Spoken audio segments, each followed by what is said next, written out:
क्या आप मुझे सुन पा रहे हैं? कृपया करके कमेंट कीजिए। आप सभी लोग एक बार कमेंट कीजिए अगर आप मुझे सुन पा रहे हैं तो।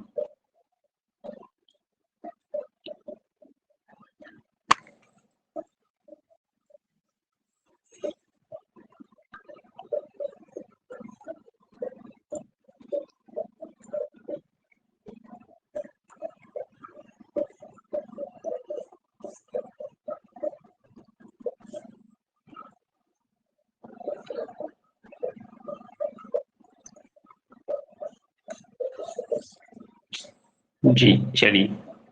स्वागत करता हूँ मैं आज आपकी क्लासेस को।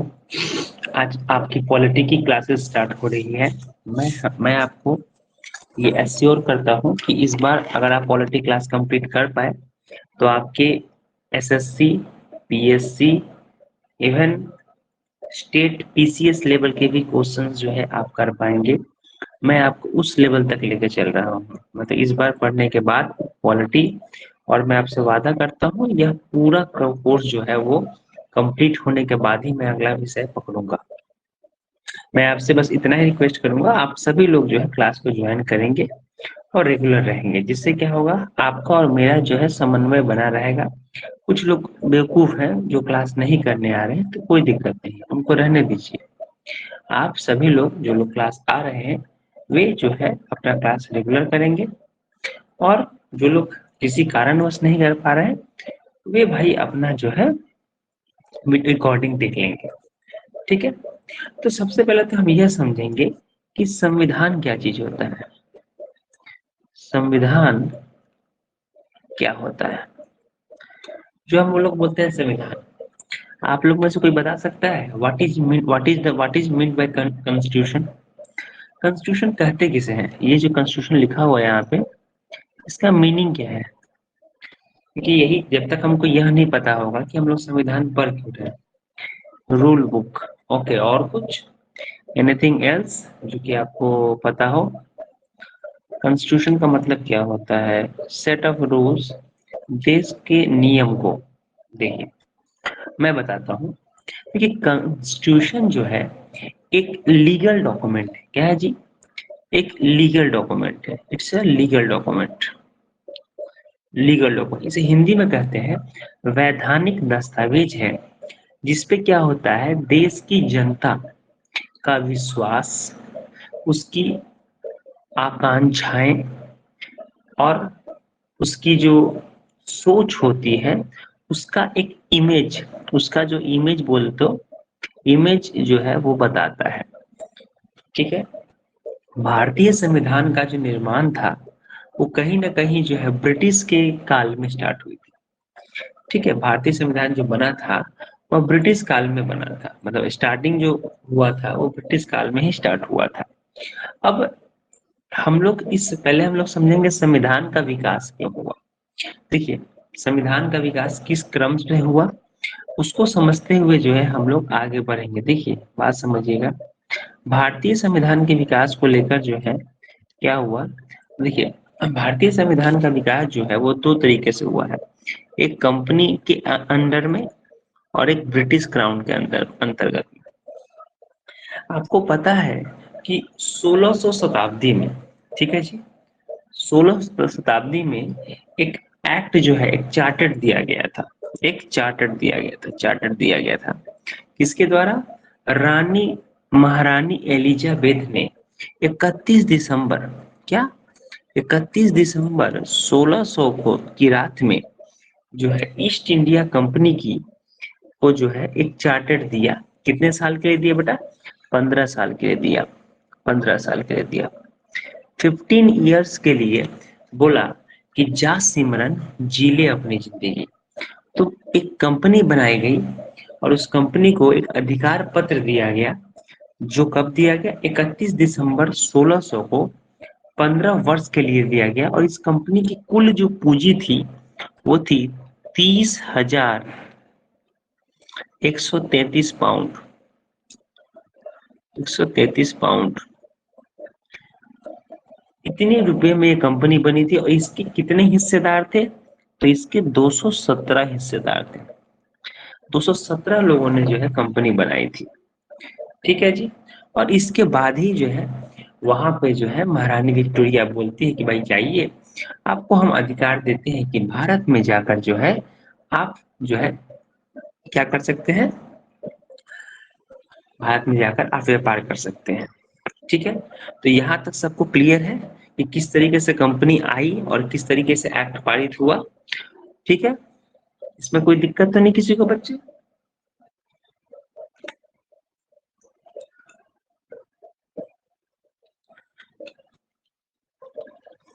चलिए, अब कारवां शुरुआत होगा। अब देखो मैटर क्या हुआ था कि ब्रिटिश जो है, थोड़ा सा ध्यान से समझना, ब्रिटिश भारत में आए थे एक कंपनी के रूप में। उनका कभी भी यह सोच ही नहीं था कि वे भारत में जो है वो राज करेंगे। बट दिन बोले ना, हम लोग ने अपनी आपसी कलह, हमारे अंदर इतने मतभेद थे, उसको देखकर ब्रिटिश को यह लगा कि भारतीयों पे शासन करना बहुत ही आसान है। और इसी क्रम में जो है उन्होंने यह मन बनाया और उसके बाद जो है धीरे धीरे भारत में शासन की प्रणाली को आरंभ किया। ठीक है, अब अगर हम बात करते हैं तो थोड़ा सा जो है हुआ क्या है मैटर। ब्रिटिश ने स्टार्टिंग जो किया था वो बंगाल को चुना था।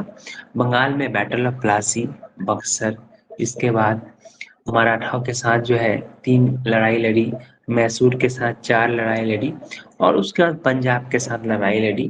धीरे धीरे जो है ब्रिटिश ने जो है यहाँ पे जो है अपना क्या बोलते हैं, सामरिक शक्ति जिसे कहते हैं, मतलब कि लड़ाई के क्षेत्र में जो है राजनीतिक जो है वो अपने आप को बढ़ा दिया और कहीं ना कहीं भारत पे जो है अधिकार जो है वो करने लगा।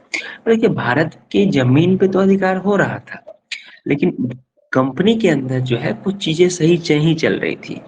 इसके पीछे कारण ये था कि कंपनी दिन प्रतिदिन जो है वो क्या हो रही थी, घाटे में जा रही थी।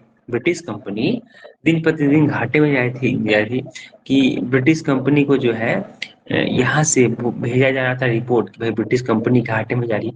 यहाँ के जो ऑफिसर थे वो क्या कर रहे थे भाई, घूस ले रहे थे और सामान जो है लेकर जो है बेच दे रहे थे कंपनी का अपने ही दाम पर। तो इससे क्या हुआ कि ब्रिटिश कंपनी जो है वो बोरा में जा रही थी।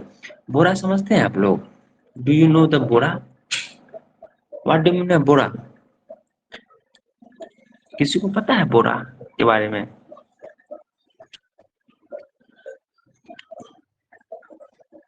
नो, बोरा मतलब कि कहीं ना कहीं जो है गड्ढे में जा रही थी। ठीक है, इसी को देखते हुए हुआ क्या, ये नहीं जानता। हम्म, इसी को देखते हुए देखिए, मैं जो पढ़ाऊंगा इसमें बहुत कुछ ऐसी चीजें होंगी जो आप कभी पढ़े नहीं होंगे, तो बहुत ही ध्यान पूर्वक सुनिएगा। एक एक चीज को अगर हो सके तो कुछ कुछ जो पॉइंट है उसको नोट डाउन करते चलिएगा। ये आपके एग्जाम के लिए बहुत ही लाभदायक साबित होगा, जो भी आने वाले एग्जाम है। इसके इतना डिटेल में पॉलिटी आपने कभी भी नहीं पढ़ा हो, ये मेरा दावा है। अब होता क्या है कि पहली बार कंपनी के अंदर में होते हुए भ्रष्टाचार को देखते हुए एक एक्ट लाया जिसे कहा गया रेगुलेटिंग एक्ट 1773। क्या कहा गया जी? Regulating act 1773।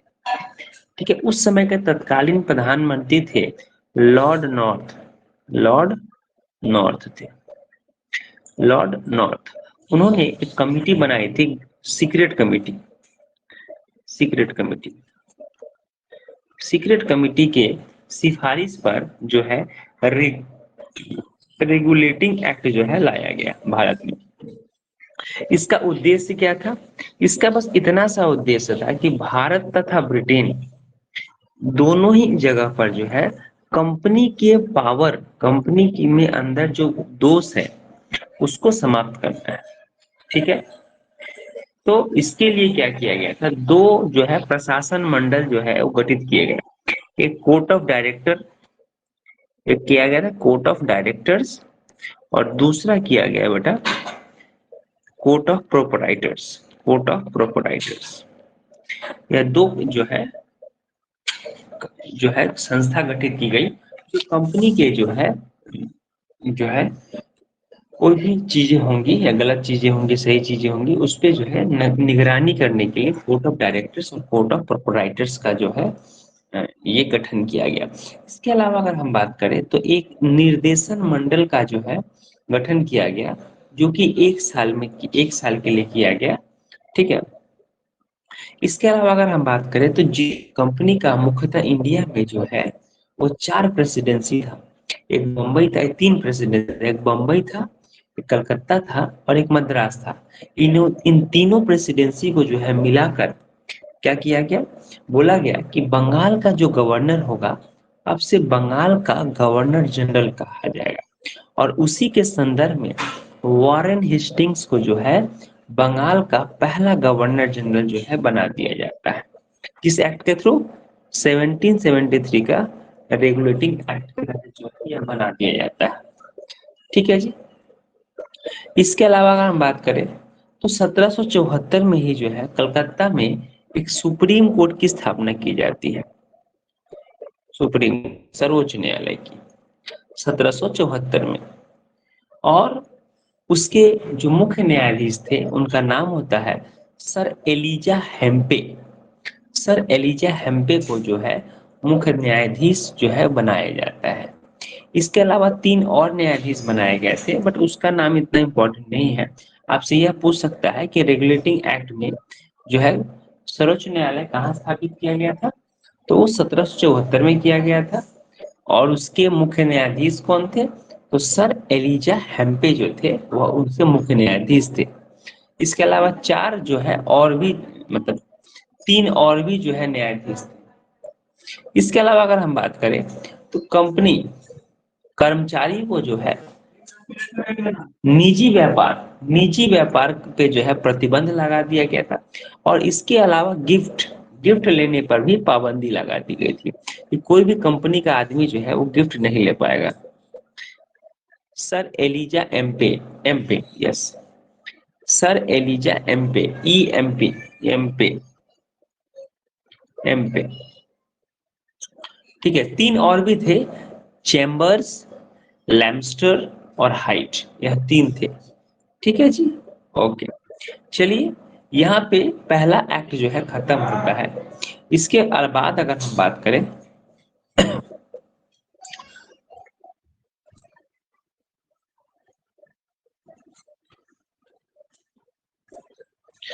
अब इसके बाद जो है वो अगला एक्ट आता है।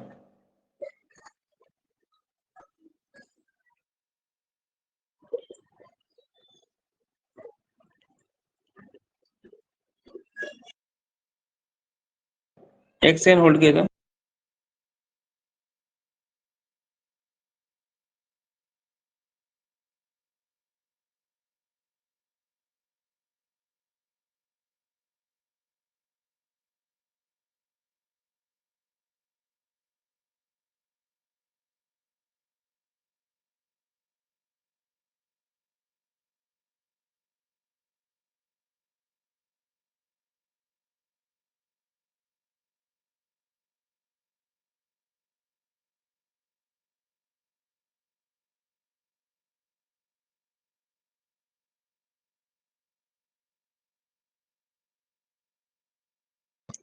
आइए, अब अगला बात कर लेते हैं बेटा। ठीक है। इसके बाद क्या होता है, समझिए बात को। 1773 के बाद जो है एक और एक्ट आता है जिसे कहते हैं 1781 का एक्ट ऑफ सेटलमेंट। क्या कहते हैं? Act of settlement, act of settlement, act of settlement. 1781 का जो है एक्ट ऑफ सेटलमेंट आता है। ठीक है। अब यह एक्ट किस लिए आया था कि 1773 में जो कुछ कमियां थी ना उसको सुधारने के लिए आया था। ठीक है जी। तो पहला बात तो ये बोला गया था कि इसमें कि गवर्नर जनरल काउंसिल की जो स्थापना की गई थी, ठीक है, उसको क्या किया गया था, सर्वोच्च न्यायालय का जो पावर था उससे हटा दिया गया था। पहला बात तो ये बोल दिया गया था कि सर्वोच्च न्यायालय का जो पावर है उससे क्या किया जाएगा, गवर्नर जनरल काउंसिल को जो है अलग कर दिया जाएगा। ठीक है। मतलब गवर्नर जनरल काउंसिल जो है अपना अलग नियम बनाएगी। ठीक है। यह बात बोली गई थी। इसके बाद जो अब अगला आता है वो आता है पिट्स इंडिया एक्ट 1784। देखिए ये सारे एक्ट से जो है एग्जाम में क्वेश्चन पूछे जाते हैं, बहुत ही ध्यान पूर्वक जो आप समझिएगा। इसके अलावा जो है और भी बहुत कुछ चीजें हुई थी, बट मैं उस पर डिटेल में नहीं जाना चाह रहा हूँ। अब देखिए 1784 की अगर बात करें तो अगर आपसे बोला जाए कि ये क्या था, तो ये कंपनी द्वारा भारतीय राज्य क्षेत्र पर ब्रिटिश ताज के स्वामित्व के दावे का यह पहला, मतलब इसी में पहली बार बोला गया था इंडिया ब्रिटिश ओन्ड टेरिटरी, मतलब भारत में ब्रिटिश अधिकाराधीन क्षेत्र, मतलब कि इसमें डायरेक्टली बोल दिया गया था कि ब्रिटिश जो है, ब्रिटिश जो कंपनी के अंदर में क्या है, भारत जो है वो आ गया है। इसमें डायरेक्ट ने है, डायरेक्ट क्या किया गया था, ब्रिटिश ने यह जो है बात बोली गई थी कि भाई इस बार जो है, मतलब कंपनी खुद ही बोल दिया कि भाई अब जो है ब्रिटेन ब्रिटेन के अंदर, ब्रिटेन जो है या कंपनी जो है, वो कंपनी जो है वो क्या किया, भारत भारत पे जो है अब कब्जा किया हुआ है। तो यह बात कंपनी ने मान ली थी। दूसरा बात अगर हम बात बोले तो क्या किया गया था कि इसमें क्या किया गया था, कंपनी के व्यापारिक व्यापारिक और राजनीतिक, मतलब कि जो लड़ाई करेगा और जो क्या बोलते हैं व्यापार करेगा, वह दोनों चीजों को जो है अलग अलग कर दिया गया था। तो कंपनी का व्यापार करने के लिए जो है क्या किया गया था, एक कमिटी बनाई गई थी और जिसका नाम दिया गया था, कंपनी को नियंत्रण करने के लिए बनाया गया था बोर्ड ऑफ कंट्रोल, और कंपनी को व्यापार करने के लिए बनाया गया था कोर्ट ऑफ डायरेक्टर्स। ठीक है जी, ये दो जो है बनाई गई थी। इसके अलावा अगर हम बात करें तो गवर्नर जनरल काउंसिल में जो स्थापना लोग थे उसको इसमें 4 से 3 कर दिया गया था, 4 से 3 कर दिया गया था। ठीक है, इसके बाद अगर हम बात करें तो भारत में क्या किया गया था,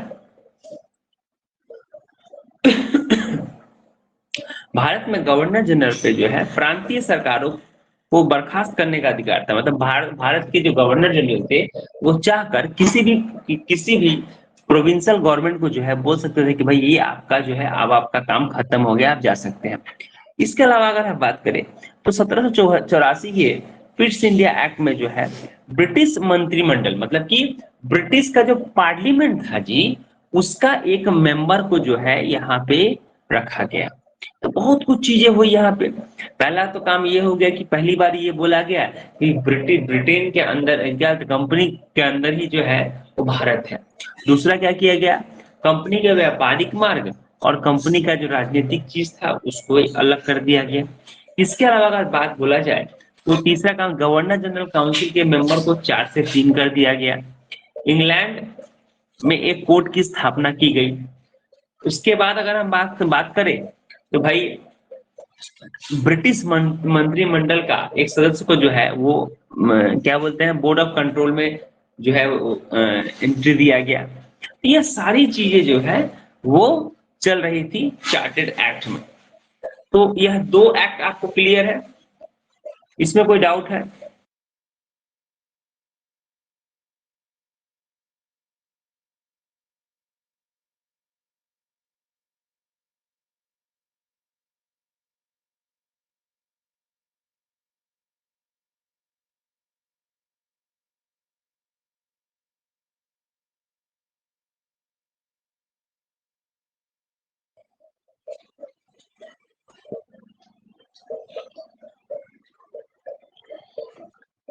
कोई डाउट तो नहीं है बच्चे? कोई डाउट है तो आप पूछ सकते हैं, आप अपना हैंड रेज कर सकते हैं या कुछ है तो टाइप कर सकते हैं, कोई अगर डाउट है आपको तो।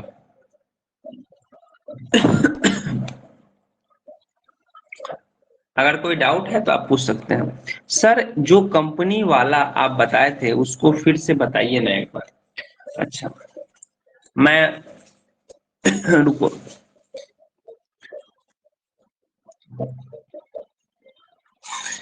मैं मैं ऑप्शन दिया हूं, मधुरिता, आप अपना माइक खोलकर जो है आप पूछ सकती हैं, क्या डाउट है बताइए, क्या डाउट है, माइक खोलिए और पूछिए। मधुरिता, अपना माइक खोलिए और बताइए क्या डाउट है आपका। बोलो। तुम्हारे पास बगल में माइक का ऑप्शन होगा, उसको कंपनी बोलो। के टीम को बोलो। सर बोल रहे थे कि वो जो आप बोले ना कि कंपनी के अंदर है भारत, हम वो वहाँ पे तो समझ नहीं पाए।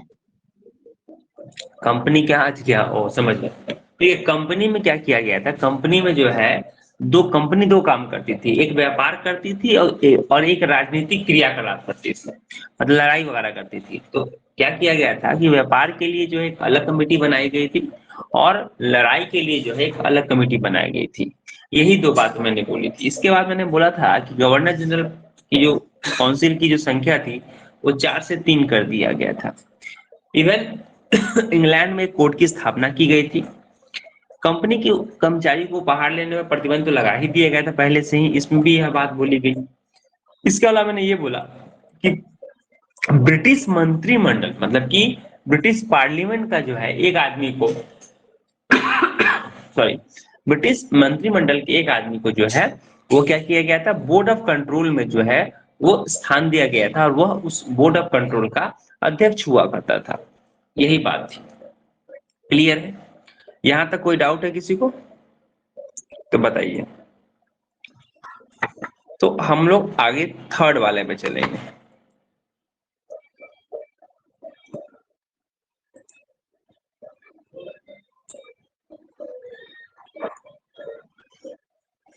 अब देखिए, अब इसके बाद क्या हुआ कि चार्टर एक्ट 1793 में एक काम हुआ था कि ब्रिटिश का जो पावर, कंपनी का जो पावर था, टेन्योर था, वो 20 वर्ष के लिए बढ़ा दिया गया। कितने साल के लिए? 20 वर्ष के लिए एक्सटेंड कर दिया गया 1793 में। ठीक है जी। ये काम किया गया था। अब इसके बाद जो मेजर काम हुआ था उस पर हम लोग बात करते हैं, जो कि था 1813।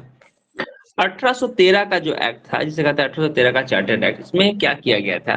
पहला काम तो यह किया गया था, जो ईसाई मशीनरी थी, मतलब ईसाई के जो लोग थे, उनको यह जो है अधिकार दिया गया कि भारत में आके वे धर्म प्रचार कर सकते हैं। भारत में आकर वो धर्म प्रचार करने की बात जो है वो 1813 के एक्ट में बोली गई। ठीक है। दूसरा बात ये बोला गया कि भारतीय शिक्षा पर 1 लाख रुपया, कितना रुपया? 1 लाख रुपया जो है खर्च किया जाएगा भारत की शिक्षा पे। कौन करेगा? तो ब्रिटिश कंपनी जो है वो करेगी। ठीक है। तीसरा बात ये बोला गया, चीन, चीन के साथ व्यापार और चाय के व्यापार को जो है एकाधिकार जो है बनाए रखा गया। मतलब कि चीन, मतलब जो व्यापार था ना वो बाकी लोग के लिए खोल दिया गया था, बस बट चाय का जो व्यापार था ना वो अभी भी चीन के अंडर में था। तो चाय डायरेक्टली जो है हम लोग चीन से ही खरीदते थे उस समय। लेकिन बाकी सबके लिए क्या किया, कंपनी के जो बाकी लोग, बाकी अगर कोई और भी कंपनी आना चाहती है तो भाई क्या कर सकती है वो, इंडिया में आकर जो है वो जो है वो सौदा वगैरह कर सकती है। तो कंपनी, पहला तो काम ये हुआ कि जो ब्रिटिश में बहुत सारी कंपनियां थी उनको, उनके लिए रास्ता खोल दिया गया। दूसरा काम ये हुआ कि धर्म प्रचार जो है ब्रिटिश मिशन,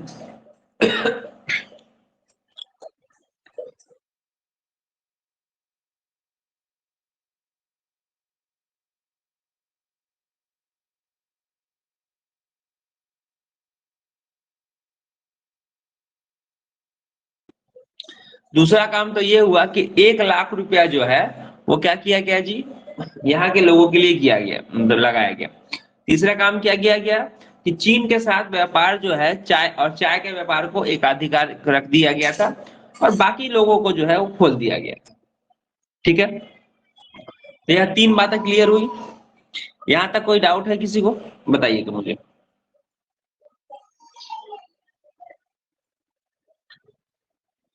नोट्स इसका मिल जाएगा ना? ये क्या दिख रहा है आपको? नोट्स क्या दिख रहा है पीछे? क्या दिख रहा है आपको?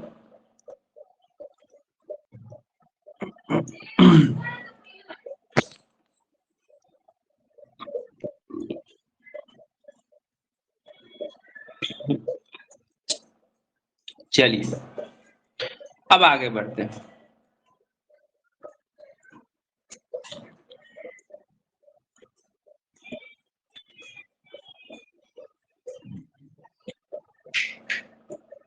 हाँ 1813 का, 1813 का एक्ट था जी। नहीं नहीं नहीं।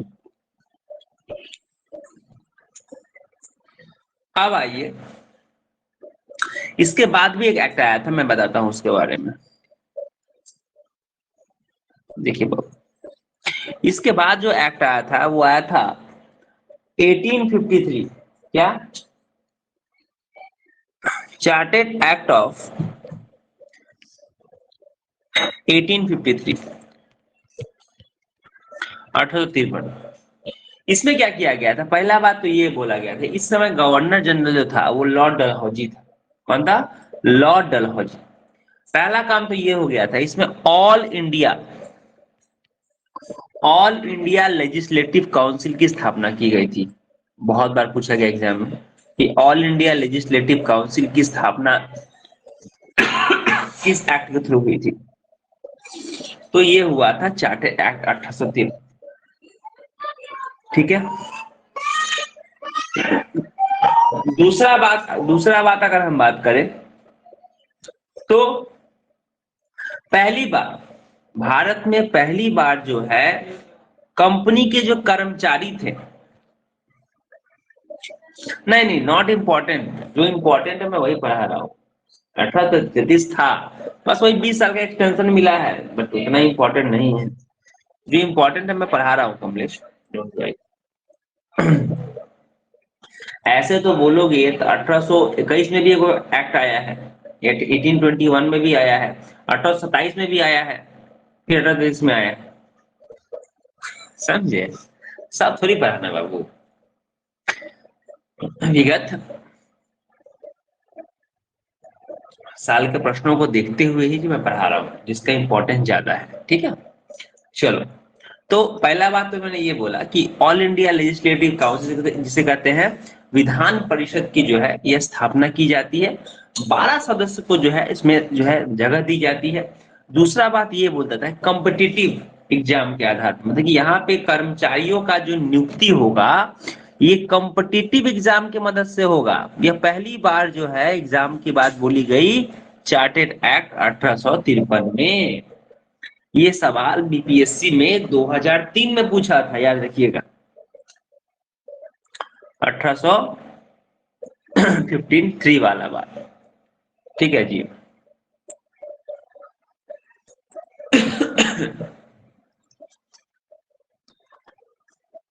इसके अलावा जो लॉ मेंबर हुआ करता था कंपनी का, उसको गवर्नर जनरल का जो है वो परमानेंट मेंबर बना दिया गया था।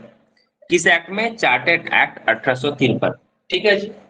चलिए, तो यहां तक मैटर क्लियर है सबको? यहां तक कोई डाउट तो नहीं किसी को बच्चे? एक बार सभी लोग मुझे कमेंट कर दीजिए।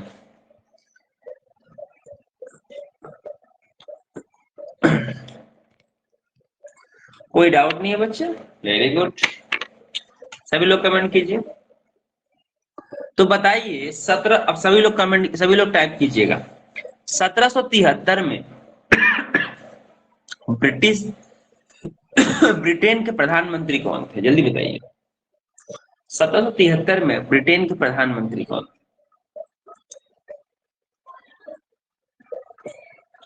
1773 में ब्रिटेन के प्रधानमंत्री कौन थे? जल्दी कमेंट कीजिए सभी लोग।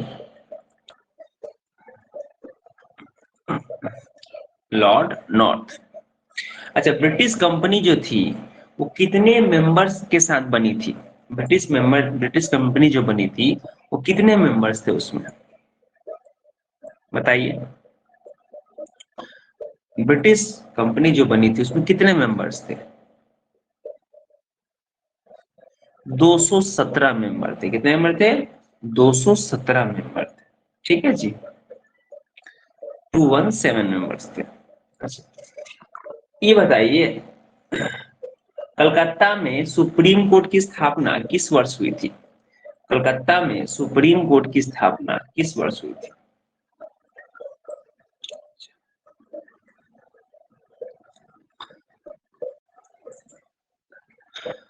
भा, बा, किस एक्ट के थ्रू यह पावर दिया गया था कि कोई भी कंपनी भारत में आकर बस सकती है? किस एक्ट में ये बोला गया था कि कोई भी कंपनी भारत में आकर व्यापार कर सकती है? बताइए कौन सा एक्ट था जिसमें यह प्रावधान कर दिया गया था कि कोई भी कंपनी भारत में आकर व्यापार कर सकती है?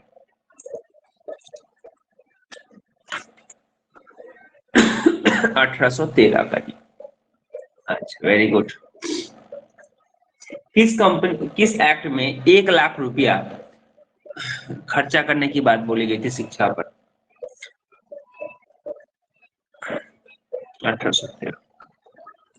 अच्छा, ये बताइए किस एक्ट में यह बोला गया था जो है कॉम्पिटिटिव एग्जाम के मदद से जो है ये आपको कंपनी में नियुक्ति मिलेगी? याद रखिएगा 1833 क्या बोला? 1833 का जो एक्ट था, एक बात याद रख लीजिएगा, 1833 का एक याद रखिएगा 1833 के एक्ट में ही एक लॉ कमीशन, क्या एक लॉ कमीशन की जो है स्थापना की जाती है लॉर्ड मैकॉले के नेतृत्व में, लॉर्ड मैकॉले के नेतृत्व में। 1833 में ही क्या किया गया था? लॉर्ड मैकॉले की अध्यक्षता में एक लॉ कमिटी की स्थापना की जाती है। यह बात आप जरूर याद रखेंगे, ठीक है? यह पॉइंट नोट डाउन करके रखिए कि 1833 में लॉर्ड मैकॉले की अध्यक्षता में जो है वो एक विधि आयोग, जिसे कहते हैं विधि आयोग की जो है गठन की गई थी। अब आइए, अब हुआ क्या था कि 1857 में जो है यहाँ पे क्या हुआ था कि ब्रिटिश जो है वो भारत पे जो है वो क्या किए थे? 1857 की क्रांति थी, याद होगा आपको, हुई थी ना जी? 1857 क्रांति, उस समय ये भारत का गवर्नर जनरल कौन था? भारत का गवर्नर जनरल कौन था 1857 क्रांति क्रांति के समय?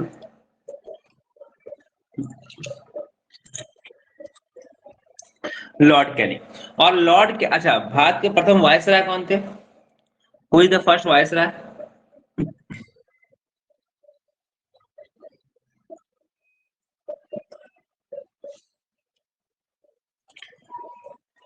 भारत का पहला viceroy Lord Canning. Lord Canning एकदम सही जवाब है, लॉर्ड कैनिंग। अब बात का समझिएगा, अच्छा ये उस समय भारत के ब्रिटेन के प्रधानमंत्री कौन थे? 1857 की क्रांति के समय ब्रिटेन के प्रधानमंत्री कौन थे? बता सकते हैं?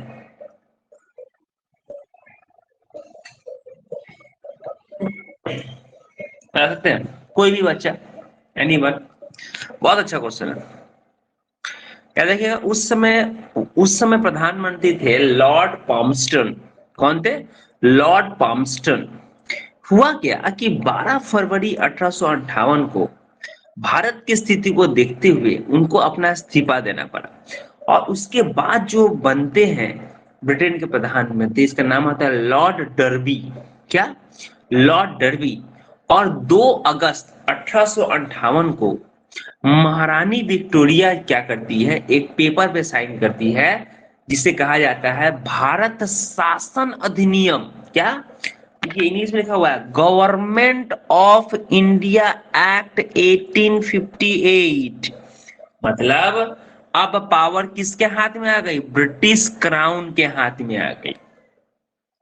मतलब जो कंपनी शासन कर रही थी, यहाँ पे आ गया ब्रिटिश ताज।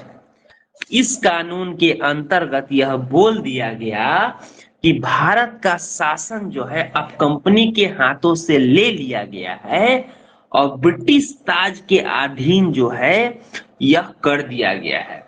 और इसकी घोषणा कहाँ हुई थी? तो इलाहाबाद, जानते हैं इलाहाबाद? इलाहाबाद 1 नवंबर 1958 को, 1858 को जो है इसकी घोषणा लॉर्ड कैनिंग जो है इलाहाबाद में यह कर देते हैं कि भैया अब से कंपनी का शासन खत्म भइल और ब्रिटिश क्राउन जो है यहाँ राज करी। हम बुझाइल कि नहीं बुझाइल? सब सबनी के कोनो डाउट ना बटे, बताइए।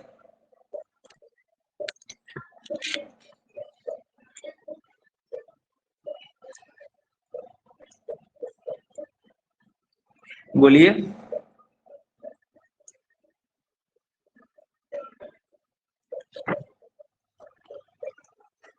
जी चलिए, दूसरा बात क्या किया गया था कि भारत में जो बोर्ड ऑफ कंट्रोल था, बोर्ड ऑफ डायरेक्टर्स था, उसको खत्म कर दिया गया और भारत में एक पोस्ट लाया गया, सेक्रेटरी ऑफ स्टेट। क्या? सेक्रेटरी ऑफ स्टेट, यह पोस्ट लाया गया। ठीक है जी, जो कि ब्रिटिश पार्लियामेंट और ब्रिटिश जो काउंसिल ऑफ मिनिस्टर था उसका एक मेंबर हुआ करता था। और इसको इसको हेल्प करने के लिए 15 को मेंबर को अपॉइंटमेंट किया गया। ठीक है जी, कितने मेंबर को अपॉइंटमेंट किया गया था? 15 मेंबर को अपॉइंटमेंट कर किया गया, दिया। पहला बात तो ये बोला गया। दूसरा बात क्या बोला गया कि गवर्नर जनरल को हटाकर अब वायसराय का जो है, मतलब गवर्नर जनरल अब क्या कहलाएगा? वायसराय। जो वायसराय क्या होगा? ब्रिटिश पार्लियामेंट के अंतर्गत होगा, वही उसका हेड होगा। तीसरा बात ये बोला गया, इसी इसी एक्ट में पहली बार बजट, बजट समझते हो? बजट, बजट की बात पहली बार 1861 में ही जो है यह बुलाई गई थी कि भाई भारत में एक बजट पेश किया जाएगा। ठीक है, इस एक्ट में 1861 के 1858 के एक्ट में। ठीक है जी, तो भारत में बजट जो है वो 1858 के एक्ट में ही जो है ये किया गया था। ठीक है जी, ओके। अब देखिए यहीं से कहीं ना कहीं जो है डिसेंट्रलाइजेशन का प्रोसेस जो है वो स्टार्ट होगा। ठीक है, चलिए, अब इसके बाद हम लोग को पढ़ना है, जो एक्ट पढ़ना है बाबू, वो पढ़ना है 1861 का जो है इंडियन काउंसिल एक्ट। ठीक है, बहुत ज्यादा नहीं है, थोड़ा बहुत ही है। 1861 पढ़ेंगे, फिर 1909 पढ़ेंगे, 1919 पढ़ेंगे, 1935 पढ़ेंगे, बस ये इसके बाद खत्म। ठीक है ना, यहाँ तक कोई डाउट तो नहीं होगा? चलिए, कुछ कुछ बातें आप समझिए। अब बात समझिए, देखिए 1861 में जो है पहला बात ये बोला गया कि पहली बार पोर्टफोलियो पोर्टफोलियो सिस्टम की स्थापना की गई 1861 के एक्ट में। पहला बात तो ये बोला गया। दूसरा बात क्या किया गया था कि भारत में जो भी मेंबर यहाँ रह रहे हैं उसको जो है लीगल पावर दिया गया। किसको? जो भी मेंबर भारत, जो ब्रिटिश के नुमाइंदे यहाँ रह रहे हैं उनको लीगल पावर दिया गया। तीसरा बात क्या किया गया कि गवर्नर को ऑर्डिनेंस पास करने का पावर, ऑर्डिनेंस अध्यादेश जिसे कहते हैं, गवर्नर को अध्यादेश पारित करने का पावर भी जो है वो 1861 के एक्ट में दिया गया। ठीक है, क्लियर है? इसी के समय में एक एक्ट लाया गया था, नेटिव मैरिज एक्ट। इसमें क्या किया गया था कि लड़कियों को विवाह करने की न्यूनतम आयु जो है वो 14 वर्ष और लड़कों की 18 वर्ष कर दी गई थी। और ये किसके टाइम में आया था? तो लॉर्ड नॉर्थ बुक ब्रुक के टाइम में आया था। ये भी बात आप याद रखेंगे। ठीक है, 1861 में ही क्या किया गया था कि ये पहली बार लॉ लॉ बनाने के लिए इंडिया के लोगों का मदद लिया गया था, मतलब इंडियन लोगों का पार्टिसिपेशन पहली बार 1861 में ही लिया गया था। कि भारत में लॉ बनाने के लिए भारतीयों का सहयोग, अगर आपसे बोला जाए कि इंडियन के लोगों का मदद कब लिया गया था? 1861 में। ठीक है जी, यहां तक कोई दिक्कत? और इसके बाद जो एक्ट आया था, अच्छा इसके बाद वाला एक्ट बताएंगे ही। ये मैटर क्लियर है जी? 1861 का एक्ट।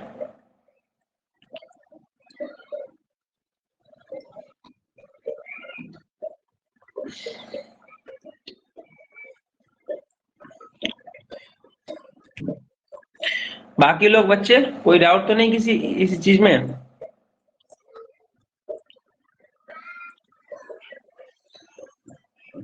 ठीक है,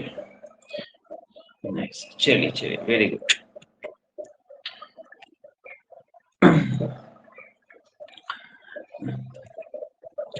आगे बढ़ते हैं। तब अब मेरा बात समझिएगा। अब हुआ क्या था कि इसके बाद एक एक्ट लाया गया था। कौन सा लॉर्ड?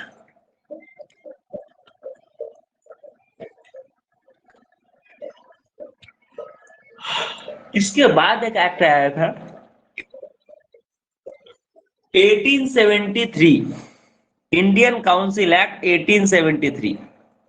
इस एक्ट में बोल दिया गया था कि यह घोषणा की गई थी कि महारानी विक्टोरिया को भारत का सम्राज्ञी घोषित किया गया था। आपसे बोल सकता है कि बताइए कौन सा ऐसा एक्ट था जिसमें महारानी विक्टोरिया को भारत की महारानी बताया गया? तो वो 1873 का एक्ट था।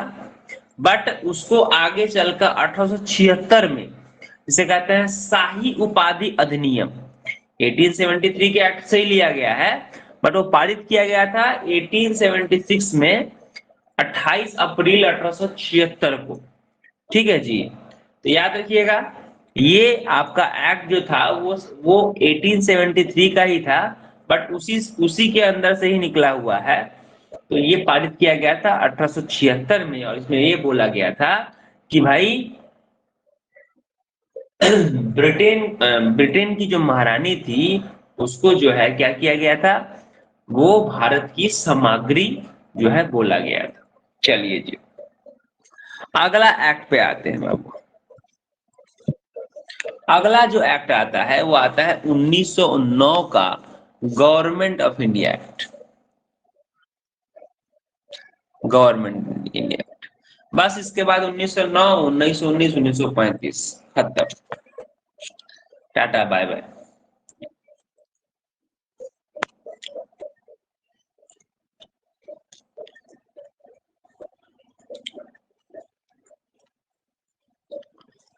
आइए देखिए, 1909 में पहली बार मुसलमानों के लिए सेपरेट इलेक्टोरेट की बात बोली गई थी।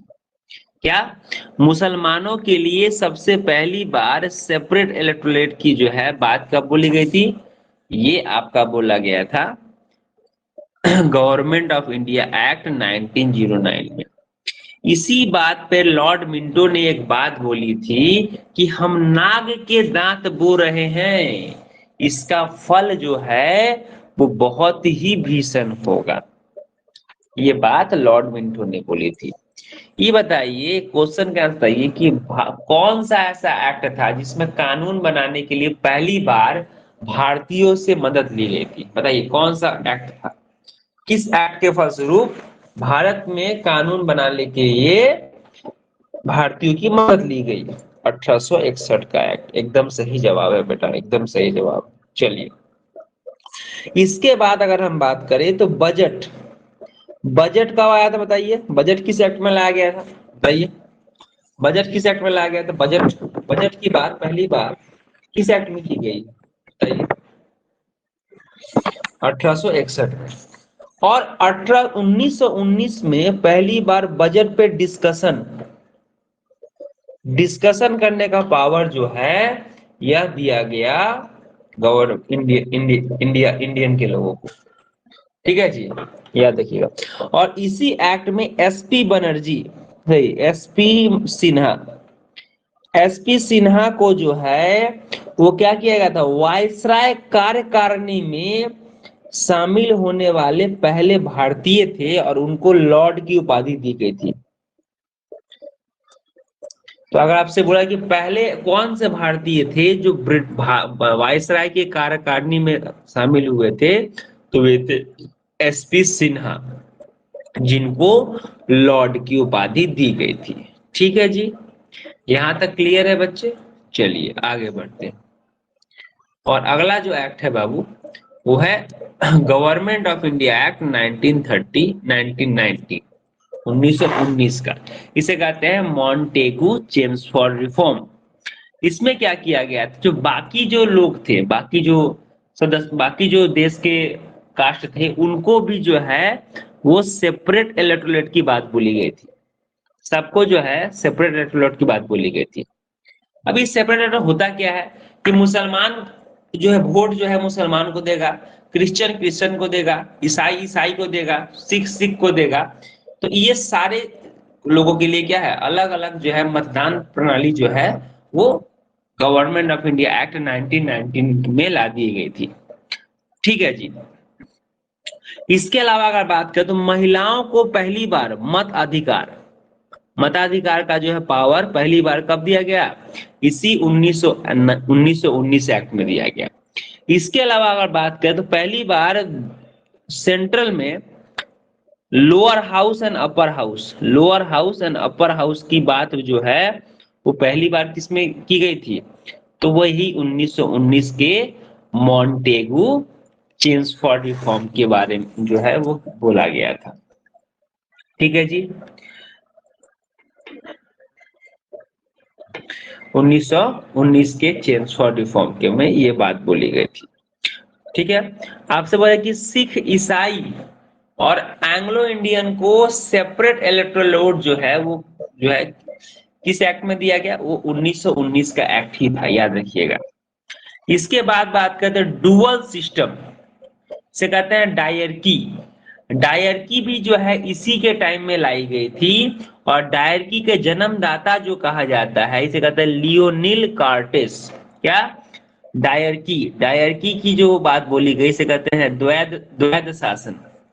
इसके हेड कौन, इसको जन्मदाता किसे कहते हैं, लियोनिल कार्टिस। बहुत बार पूछा गया एग्जाम में कि द्वैध शासन का जो है जनक किसे कहा जाता है, तो लियोनिल कार्टिस को जो है कहा जाता है। ठीक है जी। और पहली बार जो है बंगाल, मद्रास, मुंबई यहाँ पे जो है डायरकी लगाई दी गई थी, जिसे कहते हैं द्विशासन। क्या, दो शासन जो लगा दिया गया था। ठीक है जी। चलिए, अब अगर आपसे बोला जाए कि बताइए भारत में अगला एक्ट कब लाया गया, तो अगला एक्ट लाया गया 1935, जिसे कहते हैं government of India act. Bharat का संविधान का जो है मैक्सिमम पार्ट जो है यहीं से लिया गया है। मैंने क्या बोला, भारत का संविधान का लगभग 60 to 70% पार्ट जो है इसी गवर्नमेंट ऑफ इंडिया एक्ट 1935 से लिया गया है। ठीक है जी, याद रखिएगा। चूंकि गवर्नमेंट ऑफ इंडिया एक्ट में जो है 7 मेंबर्स थे, ठीक है, जिनका नाम था लॉर्ड बर्न, एडवर्ड के डगान, बर्नर हॉम्सन, सीआर एटली, जीआर लैंडफॉक्स, हैम अर्ल कोर्ना, और इसीलिए इसे कहा गया व्हाइट कमीशन। क्या कहा गया, व्हाइट कमीशन। इसमें कोई भी भारतीयों को जो है शामिल नहीं किया गया था। ठीक है जी। इसमें पहली बात अगर हम बात करें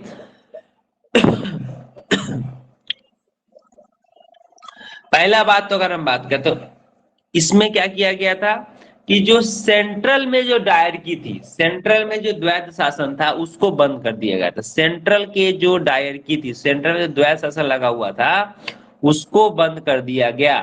अब प्रांत में, क्या, प्रोविंशियल में जो है द्वैध शासन लगा दिया गया। पहला बात तो यह किया गया।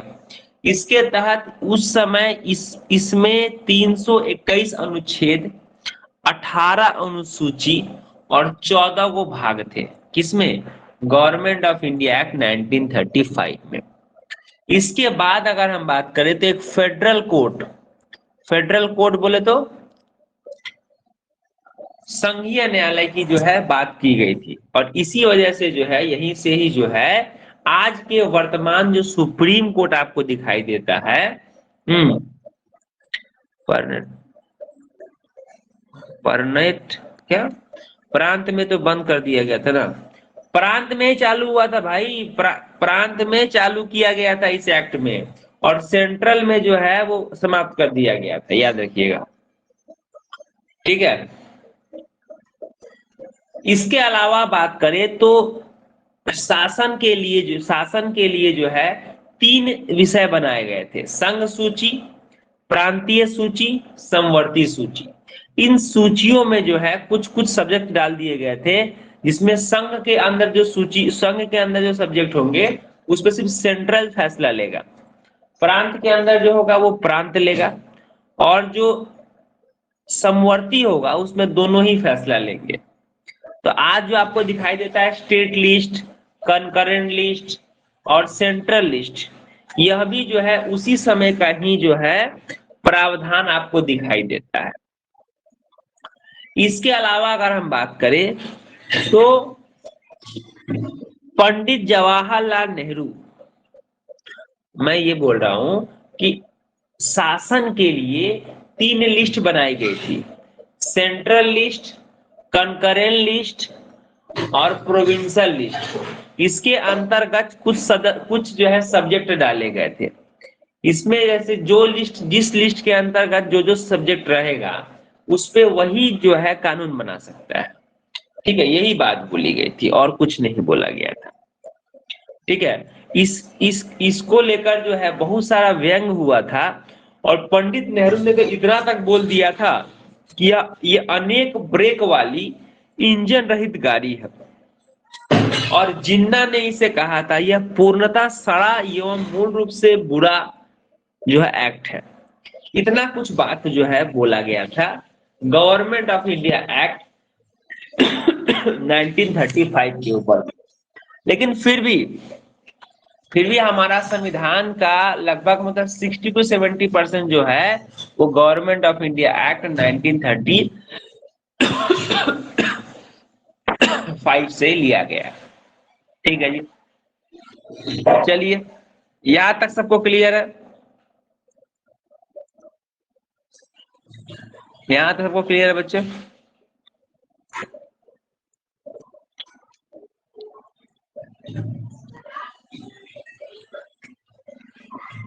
जी, चलिए कुछ क्वेश्चन आंसर हो जाए क्या आप लोगों से? कुछ क्वेश्चन आंसर हो जाए क्या? मैं तो इतना पढ़ाया हूं। फिर हम लोग कल भी क्लास करेंगे इसी टाइम में रात को। ठीक है, चलिए रेडी हैं आप लोग? सब लोग कॉपी कलम बंद कर दीजिए, कॉपी कलम बंद कर दीजिए, कृपया करके कॉपी कलम बंद कर दीजिए। आप भी लोग कर दिए ना?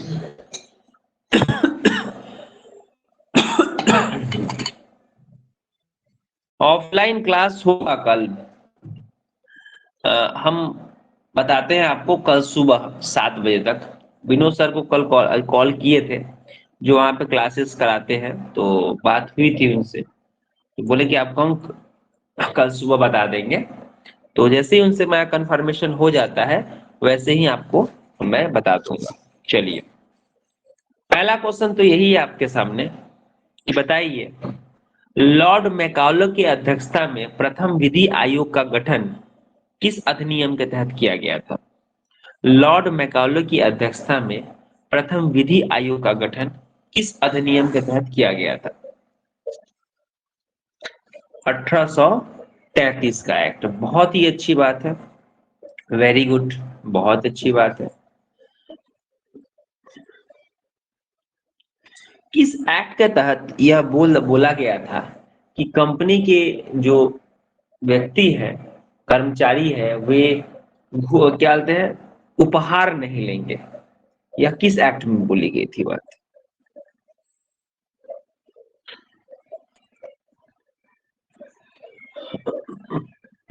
सेवनटीन 1773। अच्छा, 1793 के चार्टर एक्ट में कितने साल के लिए कंपनी के अधिकार को बढ़ा दिया गया था? बताइए, कंपनी के अधिकार को कितने साल के लिए बढ़ाया गया था? जी 20 साल के लिए, सही जवाब।